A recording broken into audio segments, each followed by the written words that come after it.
അപ്പം നമ്മളെല്ലാം കത്തിച്ച് തീർന്ന് എല്ലാം എടുത്തായിട്ടുണ്ട്. അപ്പം നമുക്ക് ഇപ്പുറത്തെ സൈഡും ഉണ്ട്, അപ്പുറത്തെ സൈഡിലോട്ട് പോവാം. ഇവിടെ രണ്ടെണ്ണം,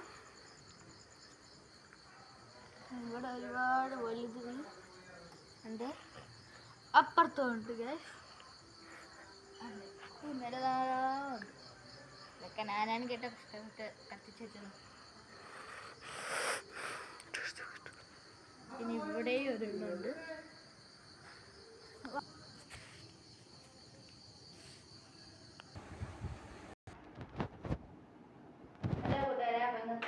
സ്പെഷ്യൽ കിഴങ്ങ്, മധുരക്കിഴങ്ങ് എന്നിവയാണ്. അപ്പം നമുക്ക് തിന്നാം.